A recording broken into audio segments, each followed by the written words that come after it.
Hello, oh, a little cleavage there. Welcome back to another vlog. I'm gonna try to keep this intro pretty quick because I have to get on my way, but I wanted to pick up the camera. I've been really wanting to get back into vlogging and documenting all of the bookish things that are going on.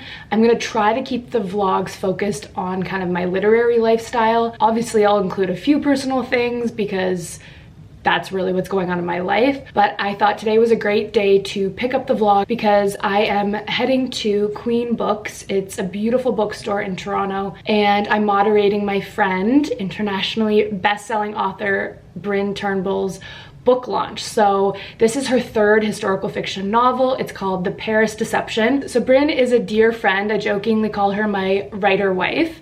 And we met at a wedding. A mutual friend sat us next to each other, and we didn't even have our literary agents yet. And we were going through the publishing process and trying to figure out how to get a literary agent, how to get a book deal at the same time. And we also bonded over the fact that we both like to write stories about women whose stories have been lost in the cracks of history. So Bryn's first book, you might have heard of it, is The Woman Before Wallis, about Wallis Simpson. If you love The Crown, you definitely would have heard of this or would love this book if you haven't read it already. Bryn's second book came out in February 2022, and it was The Last Grand Duchess.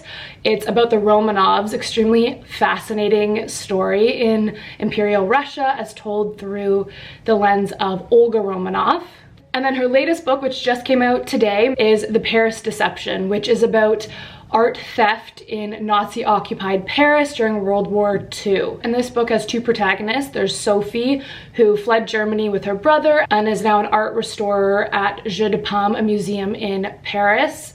And the second protagonist is her estranged sister-in-law, Fabienne, who is a rising artist in Paris. So the two protagonists, Sophie and Fabienne, embark on a dangerous mission to smuggle stolen degenerate art, which is artwork that was stolen ruthlessly by the Nazis from Jewish families and enemies of the regime.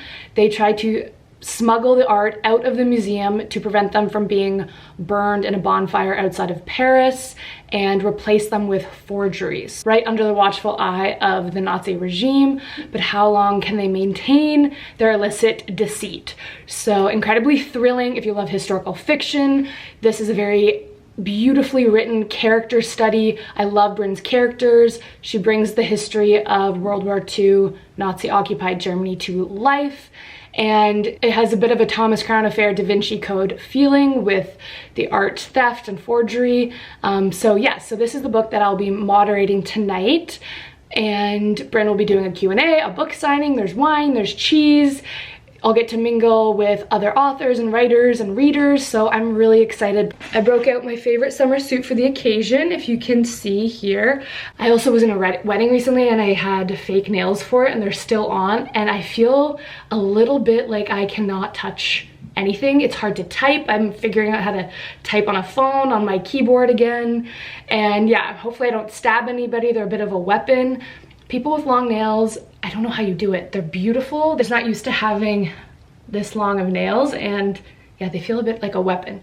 So yeah.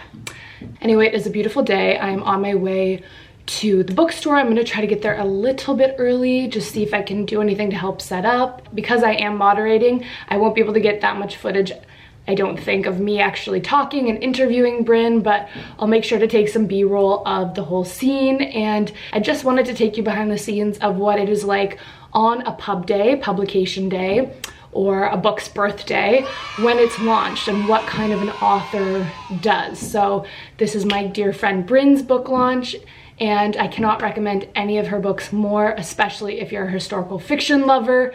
She is brilliant and just a beautiful person inside and out. So yeah, I'll take you along for a day in the life of an author and behind the scenes of what it's like to moderate a book event. Also kind of what just happens on pub day for an author. Bryn's books are published by HarperCollins, so they're helping a little bit for this launch. So the publisher, like Penguin Random House or Simon & Schuster or HarperCollins, do help. Their publicity team will kind of help with a launch, but usually and majority across the board, no matter who you are, it really does fall on the author. It's kind of like planning a birthday party for your book. So if you want wine and cheese, you want any kind of giveaways, that's usually the author's responsibility. And then any signage, social media blasts, the publisher can do that and put it out for you. So it's just kind of working with your publicity team and how much money you want to put into it, but you've got to celebrate because writing is a very lonely business and we only get so many little wins along the way. And I always say for writers and authors, pub day is kind of like our Super Bowl. We have worked so hard behind the scenes, training, toiling away at our desks, and now the book is out in the world, it's launched, and it definitely deserves to be celebrated. So enough rambling from me. I'll see you next in Toronto on my way to Queen Books for the launch.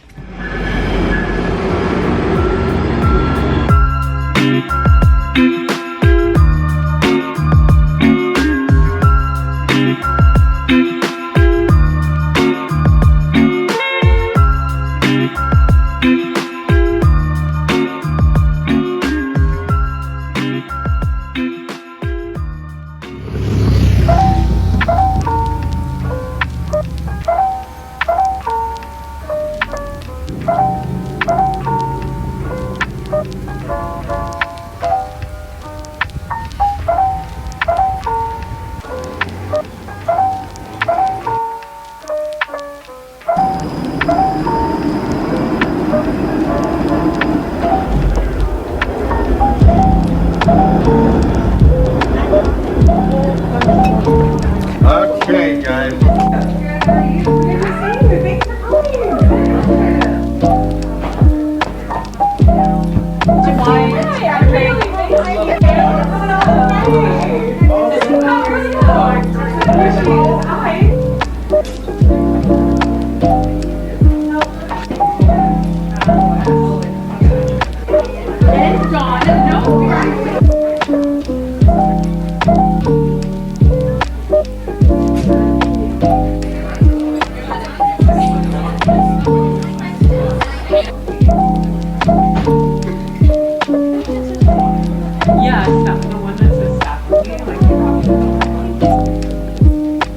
There's the author's hall. Oh, famous.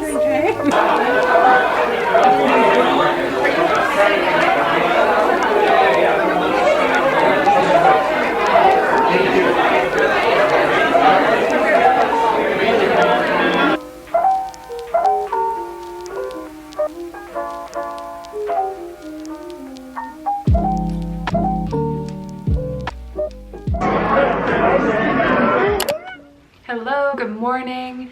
It's the next day after Bryn's book launch at Queen Books in Toronto. I just made my coffee and I didn't want to leave you with just that B-roll, but some tangible tips for planning your own book launch event, a book launch party. It's really special. I know for me and even Bryn, her second book, we launched it during the pandemic, so we didn't get to have these book launch events in person, in store. I would say one of the pros of launching during the pandemic was all of the virtual book launch parties, which I know a lot of people say they hate, and I definitely prefer in person. It's so much better getting to meet with readers, see people face to face, touch your book in the bookstore. The pro of the virtual launches during COVID was that you could reach so many different people all across the world. And at that time, most people were online. I mean, before COVID, no one had even heard of Zoom, but everyone was on Zoom and looking for things to do in the evening. So virtual launches were great because you could talk to a lot of different readers in different countries. But I do have to say that there's something so special about having these in-person pub days, book launch events in bookstores and libraries or bars and cafes, wherever you host them. So it was such a fun event. It was amazing. Bryn is such a natural speaker, so engaging, and she's a really incredible historical fiction readership. So it was really fun. Queen Books is amazing. I do have to say I love the bookstore setting if you're gonna throw a book launch party or a library, because you don't have to bring in any other decor. You just have books there already. It feels like a welcoming, bookish place where bibliophiles love to gather. So definitely recommend the bookstore setting. And the format for a book launch, which seems to be kind of the standard as we're coming out of the pandemic, and I'm going to more of these, are you kind of arrive, you get to mix and mingle. There's usually some sort of food or appetizer available. It was a really nice cheese charcuterie spread and wine. A lot of bookish people, authors included, are usually pretty shy. We're very introverted. I mean, we chose a career where we're writing alone in a room.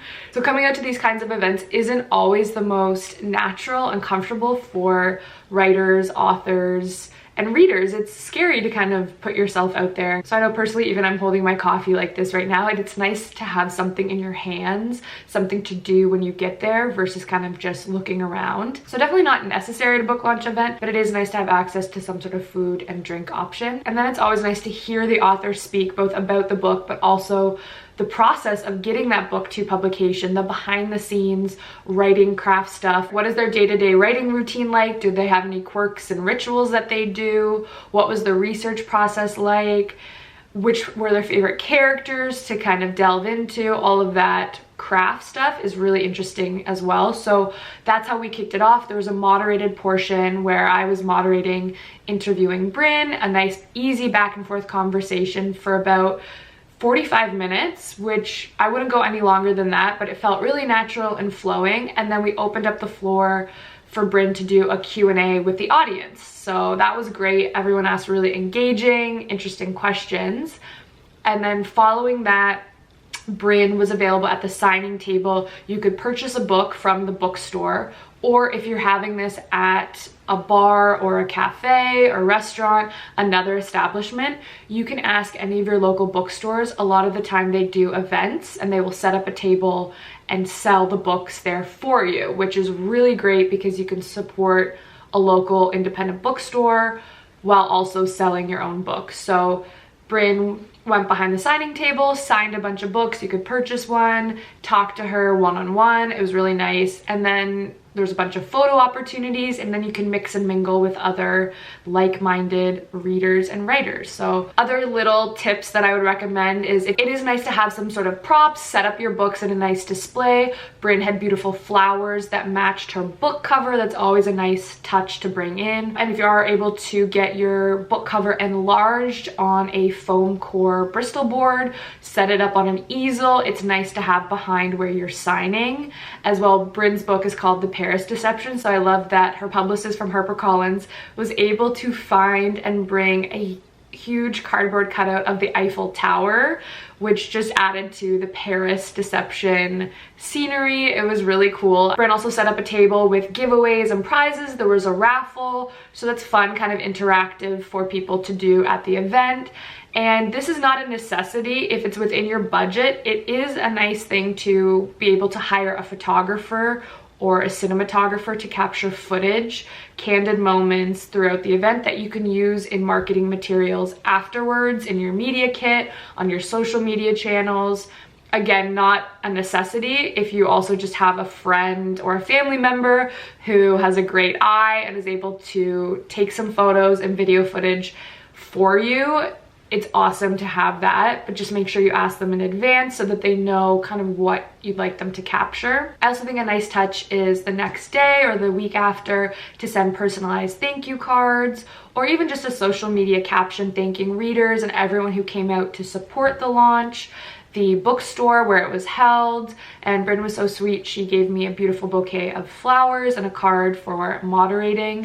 Also, the publisher does pay moderators, so that was kind of just an extra sweet thing that she did. And then this comes without saying, but make sure to promote the event on your social media the week leading up and also the night before and the day of the event. People are busy, they forget. Don't feel like you're bombarding them, but if it's a public event and you want people to show up, remind them the night before and the day of, because plans could have changed. They might be able to make it now, but definitely promote beforehand and give everyone the details right up front of what time, where it is, what day, and what they can expect when they get there. Is it a free event? Do you want them to RSVP in case there's a capacity limit at the venue? All of that kind of stuff. And then really the biggest, most important thing is to enjoy and celebrate this moment. Writing is a solitary business. Most of what we do is alone in our rooms, and there's a lot of self-doubt that comes with this process. It's very long to publication date, and it's human nature. Once you publish one book, everyone wants to know what's next. What are you working on now? But I told Bryn this, and I tried to do this for myself, but to really pause in those in-between moments and soak in the fruits of your labor, what you have just accomplished. It's so easy for us to be future focused and jump to what's next, but it's really important, especially on pub day, at your own book launch event, to enjoy that moment, look around, take a deep breath. You did this. It's really special, so enjoy it, savor the moment, celebrate your wins, big and small. Authors are very humble, typically shy, introverted people, so it doesn't come naturally always to promote ourselves. It feels icky to do self-promotion, but this is the moment to shout it from the rooftops. No one else is going to care about your book as much as you, even your publisher, even your editor. They're on to the next book the next week. So be brave, be bold, put your ego aside. You've worked years on this. You deserve every ounce of happiness and good cheer coming your way. So enjoy the moment, enjoy your pub day, and if you are planning your own book launch event or book launch party, kudos to you, congratulations. I'm cheersing you from afar. If you have thrown a book launch event and there are any other tips that I've kind of missed here, I've glazed over them pretty quickly, feel free to drop them down in the comments so that people can see them and add as well. All right, with that, I will see you in my next video. Thank you so much for watching. If you haven't already, please like, comment, and most importantly, subscribe. It really helps out the channel, and I appreciate it so much. Okay, bye. Until next time.